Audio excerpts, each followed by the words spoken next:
Dapat alam nyo ito mga kapatid.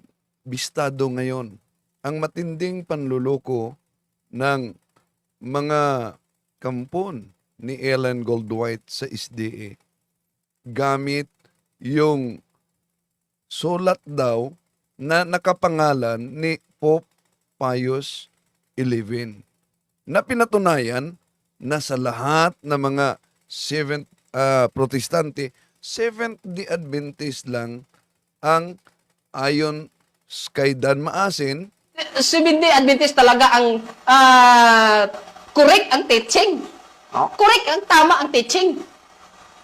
Pagdating sa teaching, inamin yan.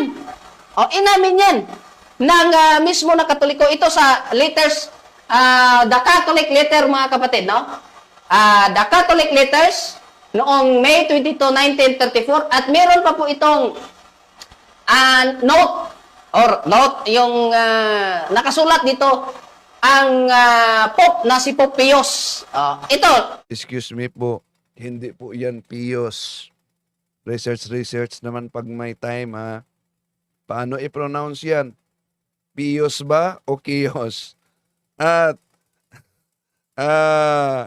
Pope Pius daw, sabi ni Dan. At di lang yan mga kapatid, meron kasi akong tanong. Ang tanong ko kay Dan, napaka-elementary question. Maraming salamat ni Bro Job Alabastro sa pinadala niyang video ito. Ito ang simpleng tanong. Yun naman talaga ang totoo, inaamin mismo ng inyong magazine o inyong aklat na kayo'y tatag lang ng tao. Ibig sabihin, sulpot. O sige nga, kung di kayo tatag ng tao, magpakita ka ng aklat ninyo ng Seventh-day Adventist na nagsabi, ang Seventh-day Adventist ay tatag ng ating Panginoong Hesukristo. Ito mga kapatid, Jose, tuwang-tuwa pa siya. Pero anong sagot niya mga kapatid tungkol dito? Pansinin niyo, mas lalong matutuwa at matatawa ka sa sagot ni Dan Maasin ng Seventh-day Adventist. Buksan muna natin.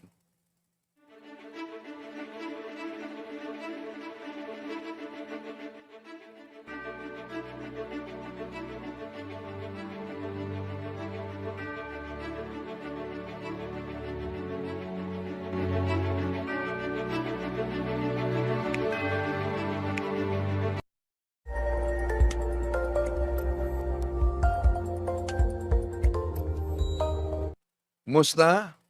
Ito yung lingkod, Brad Wendell Talibong, muli magkasama ninyo sa pagkakataong ito. At kung bago lang kayo sa ating channel, inanyayahan natin na magikayat din sa ating mga kapatid na Katolikong magsubaybay. At huwag niyong kalimutan na mag-like. Huwag niyong kalimutan ding mag-subscribe kung bago ka lang at pindutin ang bell button para updated kayo sa ating talakayan. Mag-comment at i-share niyo sa mga kapatid natin. Lalo na itong pagbubunyag natin sa mga panluloko nila. Kung paano nila talaga ginawa itong modus para lang makapanghikayat ng mga inosente mga kapatid. At habang nag-live tayo, maaari din kayo makasuporta sa ating channel sa pamamagitan ng Super Chat sa YouTube. Dito. At ano ba yung tanong ko tungkol sa napaka-elementaring tanong at paano sinagot ni Dan Maasin? Itong very elementaring tanong. Yun naman talaga ang totoo, inaamin mismo ng inyong magazine o inyong aklat na kayo'y tatag lang ng tao. Ibig sabihin, sulpot. O sige nga, kung di kayo tatag ng tao, magpakita ka ng aklat ninyo ng Seventh-day Adventist na nagsabi, ang Seventh-day Adventist ay tatag ng ating Panginoong Hesukristo. Yan, tuwang-tuwa siya dyan. At ang sagot niya mga kapatid ay ito. Selected messages. Nanghingi kayo ng aklat Selected messages, book 2, page 387. Selected messages, book 2, page 387. Ito po ang nakasulat. We are Seventh-day Adventists. Are we ashamed of our name? We answer, no, no, we are not. It is the name the Lord has given us. Sino pala ang nagbigay, mga kapatid? Sa pangalan ng Seventh-day Adventist? Sabi sa aklat na kanyang hiningi, aklat ng Seventh-day Adventist daw, kanyang hiningi eh. Ano bang hiningi ko? Hiningi ko ba na pakitaan mo ako ng aklat na ang pangalan ng Seventh-day Adventist ay ibinigay ng Diyos? Yon. Lalong lulubog kayo at madidiin ang Seventh-day Adventist. Bakit? Biblical ba? Ng Diyos mismo nagbigay kay Ellen Goldwhite. Ito ang ipangalan nyo, Seventh-day Adventist. Lalong lulubog sa kahihiya ang mga ngaral ng Seventh-day Adventist dyan. Napakasimple ang tanong ko. Ang tanong ko, yun naman talaga ang totoo, inaamin mismo ng inyong magazine o inyong aklat na kayo'y tatag lang ng tao. Ibig sabihin, sulpot. O sige nga, kung di kayo tatag ng tao, magpakita ka ng aklat ninyo ng Seventh-day Adventist na nagsabi, ang Seventh-day Adventist ay tatag ng ating Panginoong Hesukristo. Yon, napakalinaw na tanong, mga kapatid. Magpakita ka ng aklat na ang Seventh-day Adventist ay tatag ng Panginoong Hesukristo. Anong pinakita niya? Ang pangalan ng Seventh-day Adventist ay ibinigay ng Diyos. Akala ko ba, yung very elementary question natin, madaling maunawaan lang ni Dan Maasin alias Pope Pius. Buksan muna natin dahil may Pope Pius siya. In the name of the Father, and of the Son, and of the Holy Spirit. Amen. Come, Holy Spirit, fill the hearts of your faithful, and enkindle in them the fire of your love. Send forth your Holy Spirit, and they shall be created, and thou shalt renew the face of the earth. O God, you've instructed the hearts of the faithful by the light of the Holy Spirit. Grant that through the same Holy Spirit may always be truly wise, rejoice in his consolation. To the same Christ our Lord. Amen. Mary, help of Christians, pray for us. In the name of the Father, the Son, the Holy Spirit. Amen. Okay, bago tayo papasok sa punto por punto, mga kapatid, sa pagkakataong ito, ating sagutin, maraming nagpadala sa akin ng videong ito. Isa na si Bro Juve Alabastro sa Davao, tungkol nitong pagtalakay na ang Seventh-day Adventist, tatag ba ito ng Panginoong Hesukristo? O ito bang Seventh-day Adventist ay tatag lang ng tao o sulpot? So, mga kapatid, napakalinaw naman sa very elementaryong tanong ko. Ito ang tanong. O sige nga, kung di kayo tatag ng tao, magpakita ka ng aklat ninyo ng Seventh-day Adventist na nagsabi, ang Seventh-day Adventist ay tatag ng ating Panginoong Hesukristo. Okay. So,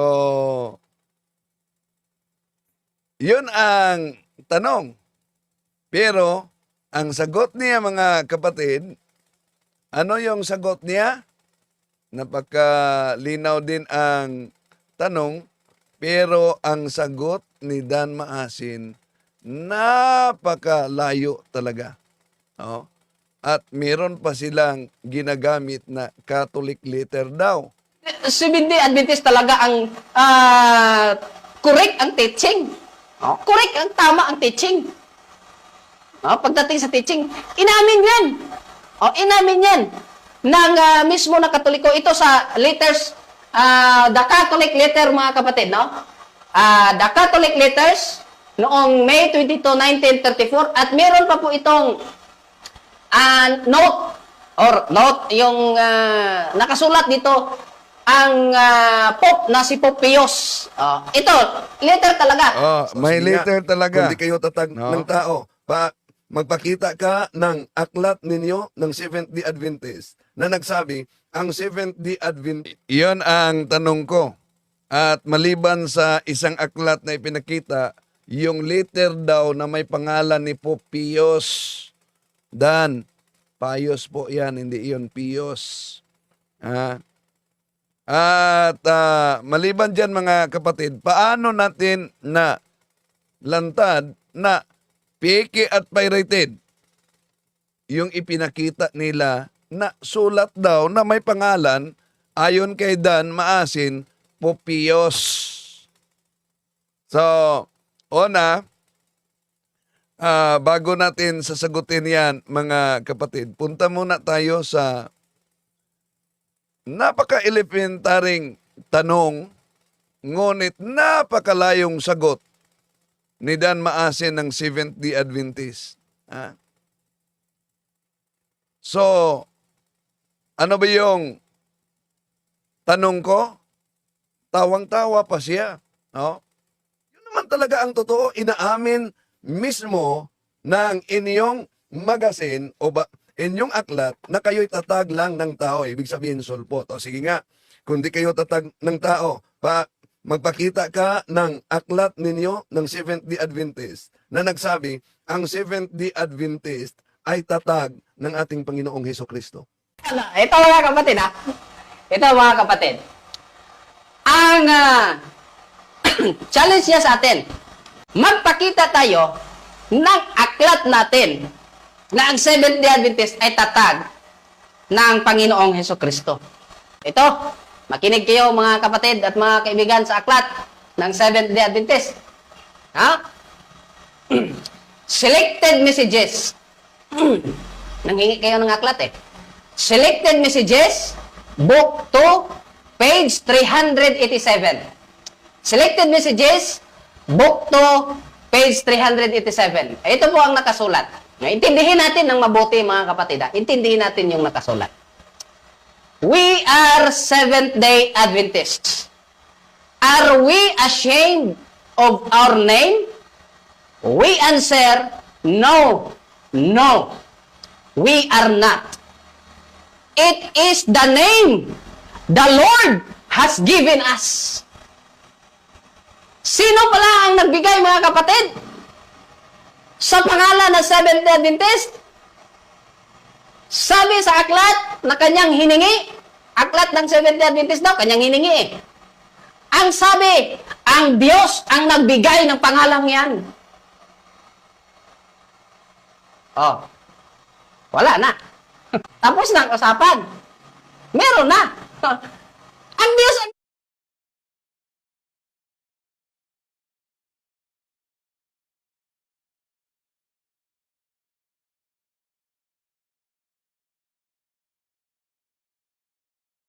Sandali lang. Sabi ni Dan Maasin, wala na daw. Tapos na daw ang usapan. Unawaan kaya ni Dan Maasin yung tanong ko?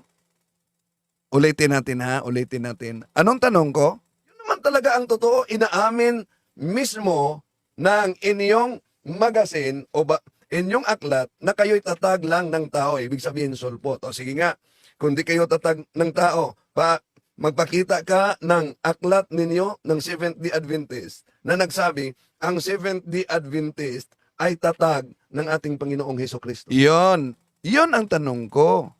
Dahil wala kayong maipakita talaga na nagsasabi na ang Seventh-day Adventist ay tatag ng Panginoong Hesukristo. Bakit? Dahil alam mismo na ang opisyal ninyo, inaamin ng mga mangangaral kasama ninyo, natatag lang kayo ni Ellen Goldwhite. Kailan? Mula sa 0917-839-9322, kailan ba nagsimula ang Seventh-day Adventist? At anong pagkakaiba niya sa Adventist? Magandang tanong to Di ba si Ellen G. White nagtayo ng simbahan na ito? 1863. So, unang-una, Brother Johnson. Doon sa una muna. Gusto ko unahin yung bandang huli kasi para makita natin yung kabuuan Sige. nasagutan. Okay. Si Ellen White po ay isa po siya, one of the founders Ayan. Hindi ho siya lang ang nagtayo ho nito, kundi siya po ay isa sa tagapagtatag ng samahan pong ito. Kasama po sina James White, si Joseph Bates at meron pa pong iba, Brother Johnson. Ngayon, kailan ba nagsimula ang Seventh-day Adventist? Yun mga kapatid, inaamin talaga nila na sulpot sila, tatag sila ng tao. Kaya Dan, napakalinaw sa tanong. Sabi ni Dan, wala na. Talaga, wala na. Wala na mag-gets ni Dan ang tanong. No? At kumuha pa siya ng sulat daw na galing kay Pope Pius. Meron bang Pope Pius? Oh. Basta, galing daw yan kay Pope Pius. Sabi ni Dan. Oh. At paano natin malantad at nalantad na yon ay isa namang ikinakalat na fake news ng Seventh-day Adventist. Unahin muna natin mga kapatid. Isahin muna natin. Itong sinabi ni Dan Maasin na hindi talaga niya na-gets yung very elementary question. Ang pangalan daw ng Seventh-day Adventist ay ibinigay ng Diyos ayon sa kanilang aklat. Selected messages. Nanghingi kayo ng aklat eh. Selected messages, book 2, page 387. Selected messages, book 2, page 387. Ito po ang nakasulat. We are Seventh-day Adventists. Are we ashamed of our name? We answer, no, no. We are not. It is the name the Lord has given us. Oh, yun. Hindi daw nila ikakahiya yung pangalan nila dahil ito ang pangalan na ibinigay ng Diyos. Aba, dapat yata na unawain mong mabuti yung tanong ko, Dana. Ang sabi ko, makapagbigay ka ba ng aklat ninyo na nagsabi na kayo'y tatag ng Panginoon? Bakit? Dahil kung sasabihin mo na kayo'y tatag talaga ng Panginoon, abay kontrahan yan sa nakasulat mismo ng inyong opisyal na aklat. Kailan, ito, ginamit natin, binasa natin, at tuwang-tuwa si Dan dahil inaamin daw natin sa pamamagitan ng paggamit nito na talagang tunay na propeta. Si Ellen Goldwhite. Ano nakasulat? Ito kasi ang mabasa sa Seventh-day Adventist Believe, a Biblical Exposition of 27 Fundamental Doctrines, page 224. The gift of prophecy was active in the ministry of Ellen G. White, one of the founders of the Seventh-day Adventist Church. Yon ang mabasa ngayon. Dahil sila si Ellen Goldwhite ang one of the founders of the Seventh-day Adventist Church. Abay, kailan lang yung pangalan na sabi ni Dan Maasin ibinigay ng Diyos? Kailan? Sa kanilang aklat mga kapatid na ang pamagat ay Your Friends, the Seventh-day Adventist. Ito, ang mabasa natin sa pahina 22. Shortly after settling on a denominational name in 1860, Seventh-day Adventist began to talk about a worldwide movement. Yon, tinatalakay pa nila, pinipili nila kung ano ang pangalan na ipangalan nila. So, anong sabi niyan? Shortly after settling on a denominational name, kailan? 1860. Kaya nagkukontrahan na yung mga aklat nila. Sa kanilang aklat, mga kapatid, inamin naman talaga na ang tunay na iglesia, tatag talaga ng ating Panginoong Hesukristo. Ito, aklat na nila, Seventh-day Adventist, siguradong meron kayo nito. No? Seventh-day Adventist Elders Handbook. Tatalakayin muna natin ito. Ituloy natin sa susunod. Ano po ba mabasa natin? Ito, malinaw mga kapatid, ang nakasulat sa kanilang aklat na ang ating Panginoong Hesukristo talaga ay nagtayo ng iglesia. Oh. So, kung ang ating Panginoong Hesukristo ay nagtayo ng iglesia, at kung ayon sa kanilang aklat na ang kanilang iglesia ay tatag lang, isa na si Ellen Goldwhite, therefore ang Seventh-day Adventist ay hindi tatag ng ating Panginoong Hesukristo, kundi sulpot lang ang Seventh-day Adventist. Ngayon, how about naman sa ginagamit niyang sulat daw, Catholic letters, na yung Catholic letters na yan ay may pangalan. Sino na pangalan ng Papa? Ang pangalan daw ng Papa ay si Pope Pius. Ito. Seventh-day Adventist talaga ang correct ang teaching. Correct ang tama ang teaching. Pagdating sa teaching, inamin yan. Inamin yan. Ng mismo na Katoliko, ito sa letters, the Catholic letter, mga kapatid, no? The Catholic letters, noong May 22, 1934, at meron pa po itong note, yung nakasulat dito, ang Pope na si Pope Pius. Ito, letter talaga, sa number... O na, kung official talaga yan na sa simbahang Katoliko, na galing kay, hindi Pius Pope Pius 11, ito ang ikinakalat nila kasi mga kapatid, matagal na, no? Na ikinakalat ito ng Seventh-day Adventist. Ipakita ko sa inyo. Dapat ba nating paniwalaan itong ikinakalat nila na fake news? Ito. Meron pang nakasulat na sa ibaba na bahagi na pangalan ni Pope Pius 11, na sabi ni Dan Maasin, Pope Pius daw.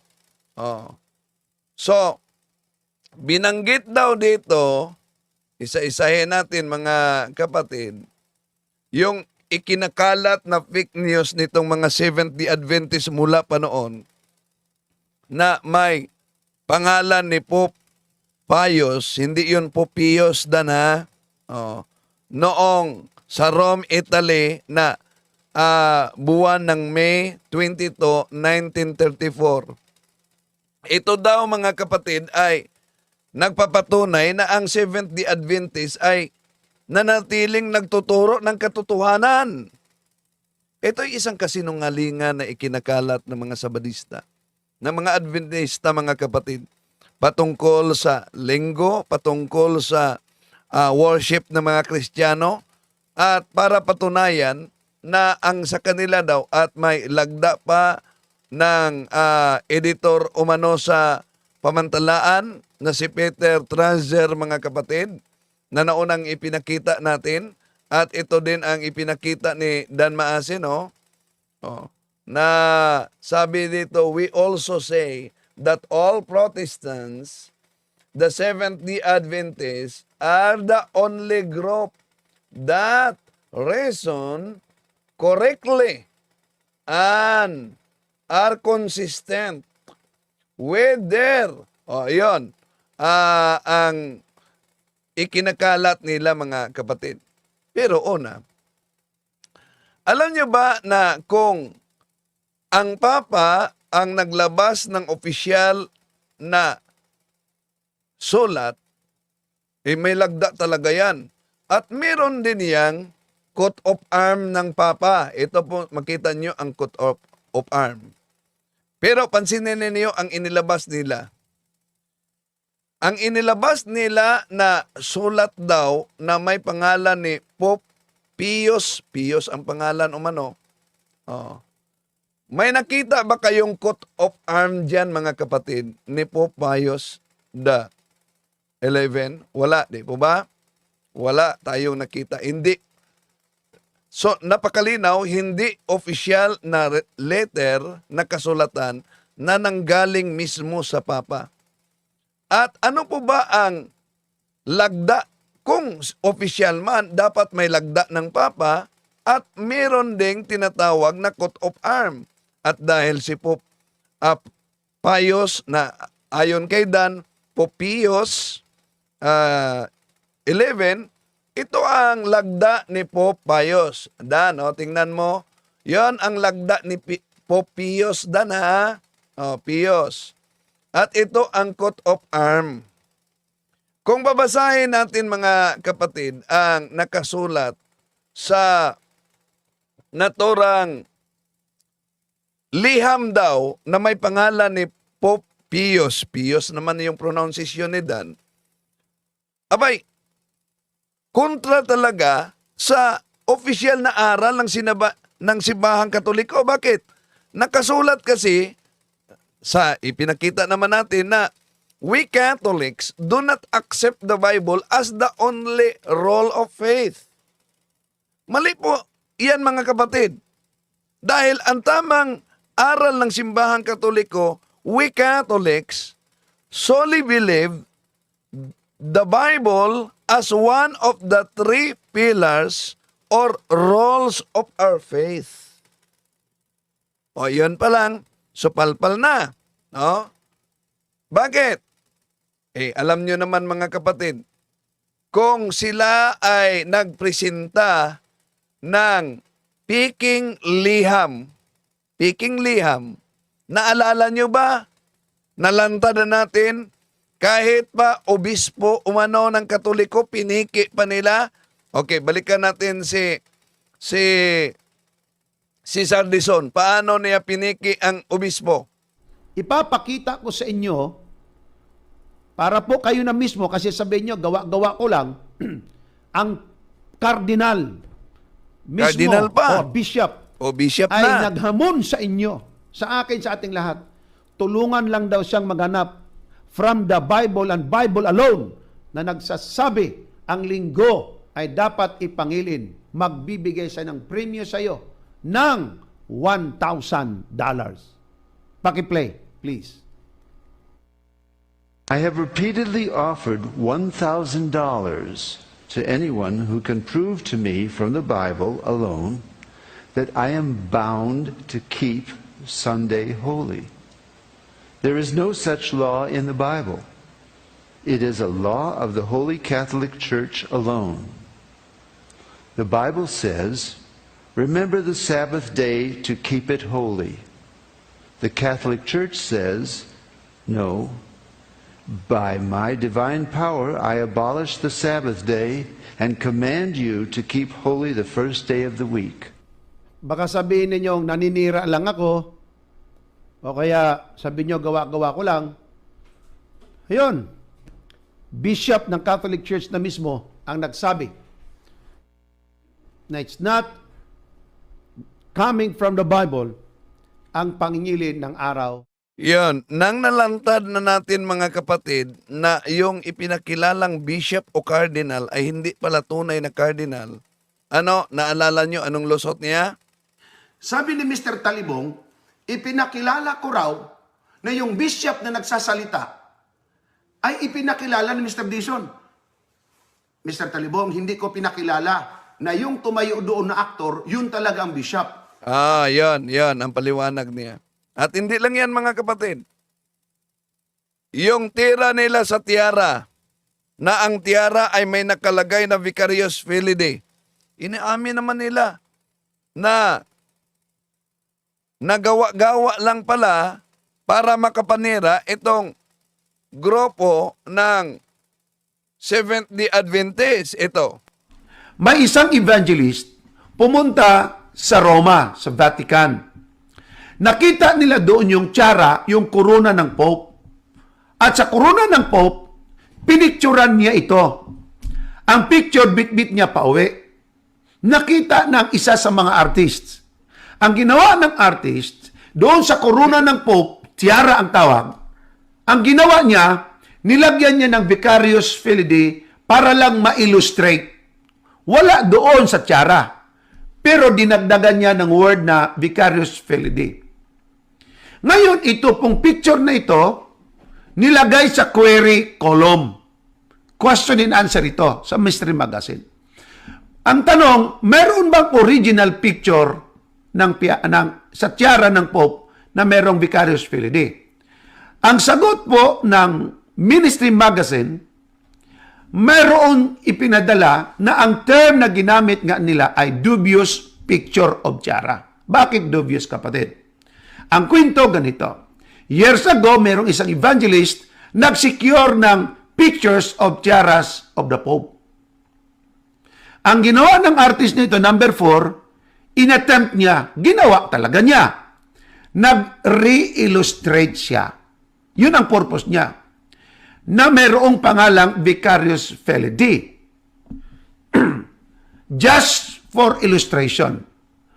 Pero sa pag-illustrate niya, di nagustuhan ng General Conference o ng magazine. Kasi ang picture altered. Anong ibig sabihin ng altered? Dinagdagan. Hindi na yung original, na bago. Ayan, mga kapatid. Kaya, huwag kayo agad-agad maniwala kung may ipakita itong mga ngaral sa Seventh-day Adventist, tulad nitong Catholic letter daw na ayon kay Dan Maasin, may pangalan pa ni Pope Pius. Sabi ni Dan Maasin. Pero ang laman ay isang propaganda naman laban simbahang Katoliko. Dahil mahilig talaga sila tulad sa tiara na piniki, tulad sa peking obispo na pinakilalang obispo o cardinal, at nang nadiskubre, abay, panay naman ang sinasabing, hindi ko naman pinakilala na siya obispo. O kaya, ingat-ingat mga kapatid, dahil ang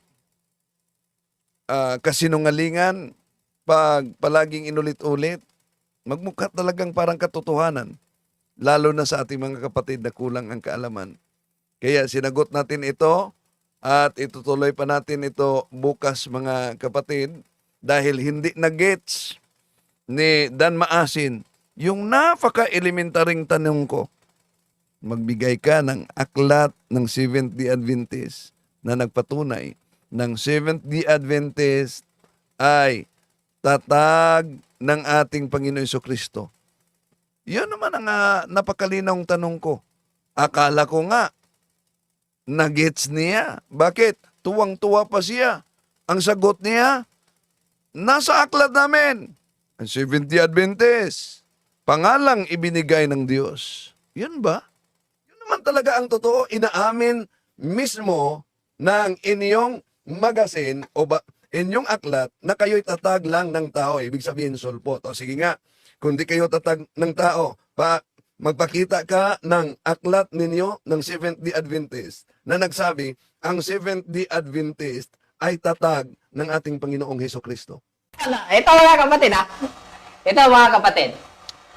Ang challenge niya sa atin, magpakita tayo ng aklat natin na ang Seventh-day Adventist ay tatag ng Panginoong Hesukristo. Ito, makinig kayo mga kapatid at mga kaibigan sa aklat ng Seventh-day Adventist. Ha? Selected messages. Nanghingi kayo ng aklat eh. Selected messages, book. Dapat hindi makinig kayo sa aklat ng Seventh-day Adventist.